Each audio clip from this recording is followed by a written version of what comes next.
लेकिन लय बड़ा सुंदर लागल। कौन लय? और राजा भीष्मक के दरबार में अरे भाई बा नारद जी जा करके कन्हैया के लीला के वर्णन करत आवे। कैसे कैसे कहत अरे कृष्ण कन्हैया मुरलीधर घनश्याम उनकर लीला अपरंपार बा। सब कोई मुंह से गाना गावेला तो कथी से गावेले? काठी से। हरे मुरली से गावता रे गाना बा। हरे बनवा में नंद किशोर हो अब बंसी बजबैया कन्हैया माखन चोर। लइका माई से कहले कि माई अरे हे कमला कमला सोने वाली लोभावे लुबिड़वा अरे बजाई के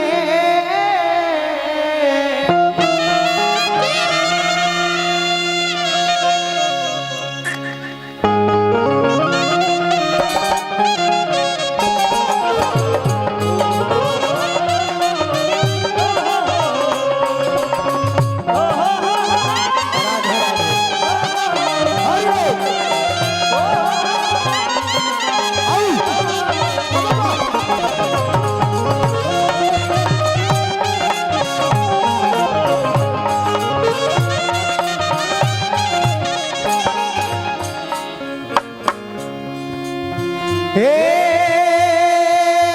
माई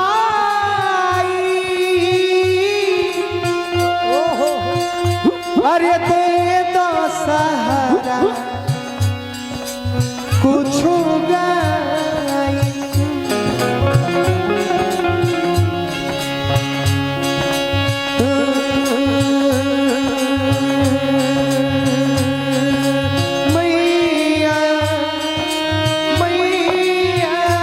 गुजरात गइल मैया मैया मैया हे कमला कमला सनवाली हे कमला कमला सनवाली हे कमला कमला सनवाली ये भागल बीड़वा बजाई के हे कमला कमला सनवाली वाली लो भाई लो बीड़वा बजाई के ए माई माई तहरे भरोसे तो हम गावत नहीं न तो हमारा गाय बजावे के लूड़ कहाँ हो माई गाय बजावे के लूड़ कहाँ हो।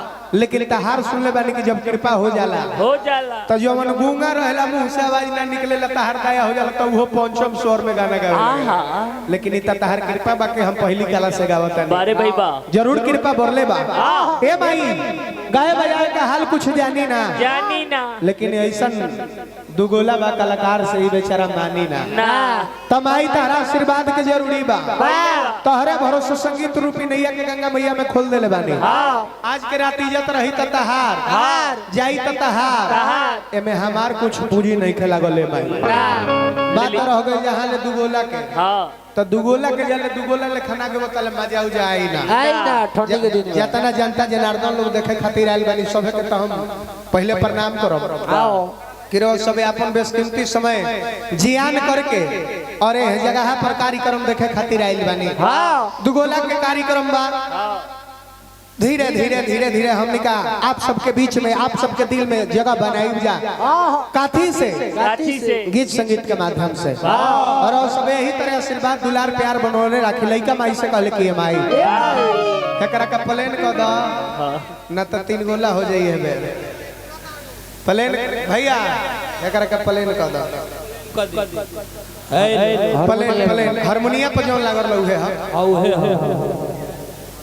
हां हेलो ना ना हेलो ना ना बढ़ा दी ना ना अच्छा तो एकरा बात इहे तंतर बा हेलो बाबू हमर हेलो हेलो हेलो लइका माई से कहले कि माई अरे हे कमला कमला सोनवाली अरे लो भावे लुबीड़वा बजाई के अरे तो दर्शन देखा दो सुमीरा गावा में दर्शन देखा दो सुमीरा गावा में आजा दर्शन से पुकारे मेरा बाप, आजा कब से पुकारे मेरा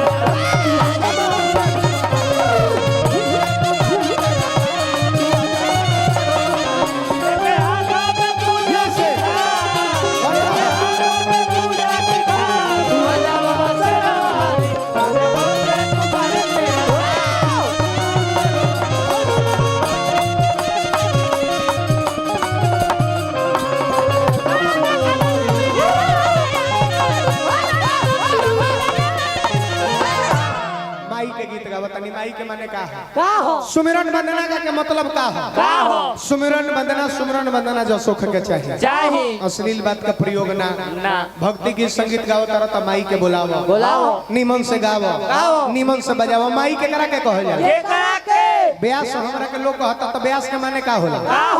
ब्यास के करा के कहल जाला जे वेद के व्याख्या करे ओकर के ब्यास कहल जाला।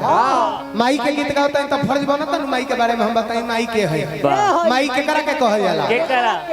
माई के करा के कहल जाला? रोशन राज जी दुगोला के माध्यम से आयल बड़ा गौर करी हमरा बात पर। माई के है? माई के है? सबसे पहले ही जाना जरूरी बा, माई तो कोनो माईए होली, भले वो दुर्गा माई हो खस्तो, चाहे काली माई हो खस्तो, और चाहे वो हम सब के जन्म दे वाली माई हो खस्तो। माई के ममता बड़ा महान बा। माई के लेवल कितना ऊंचा है? कितना लेवल बड़ा ऊंचा है?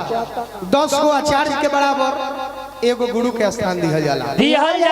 10 गो आचार्य के बराबर एगो गुरु के स्थान दिया जाला। और 100 गो गुरु के बराबर एगो पिताजी के स्थान दिया जाला। और 1000 पिताजी के बराबर अकेले एगो माई के स्थान दिया। अब यही से समझी कि माई के लेवल कितना ऊंचा है। इंसान के मरते दम तक माई बाबू के कबो ना भुलाए के चाहिए। अरे सबे ए माई के पुत्र पर भागी बानी, स्वर्गीय जागो देवी के पुत्र रउआ सबे पर भागी बानी, और माई भी पर भागी बाड़ी जे कि इतना संतान परिवार देखला के बाद ही धरती छोड़ के गइल बाड़ी। और रउआ लोग के ऐसे धन्यवाद देतनी कि माई के गइला के बाद रो सब माई के नाम पर कथा कीर्तन करा रहे।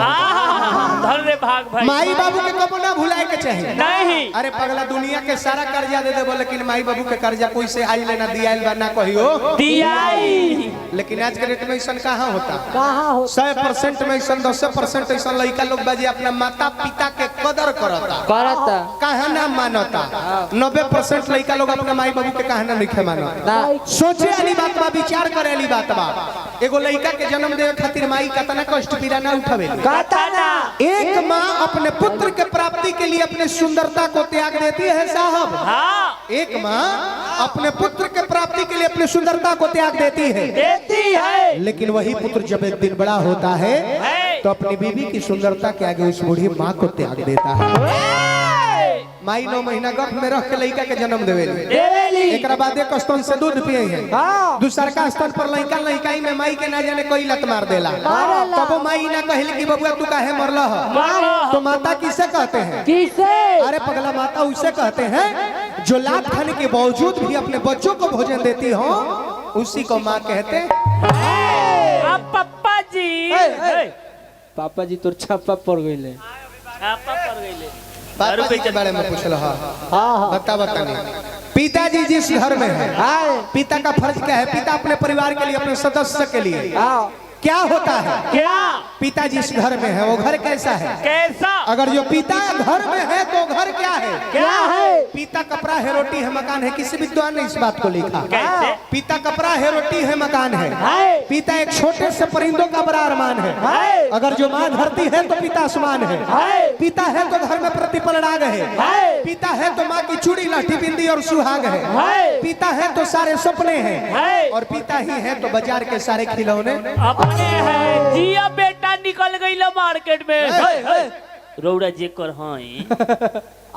लेकिन आज के डेट में कहाँ कोई माई बाबू के कदर करता?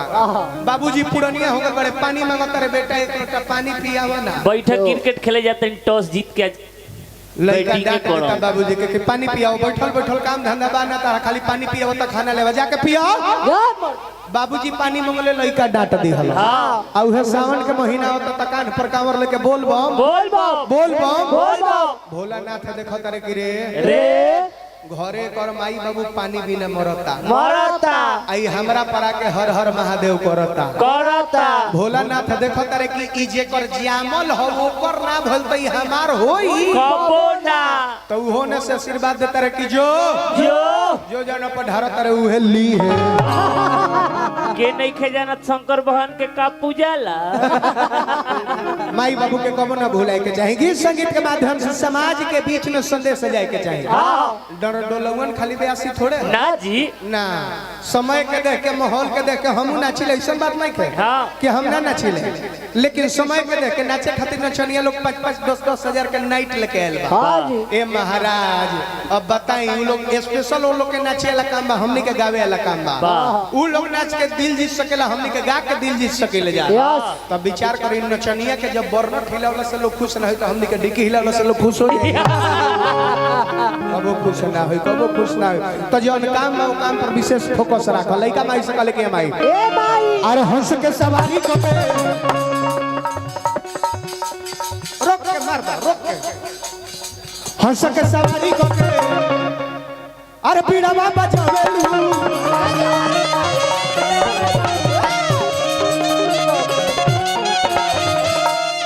हंस के सवारी को के पीड़ावा बजावेलू बेस के तई लेवल बढ़ा दा बेस के माई अपना बेटा के लाज के बचावेलू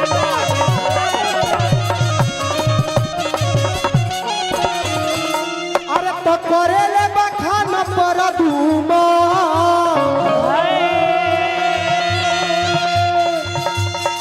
गीतिया साधा बीच गाई के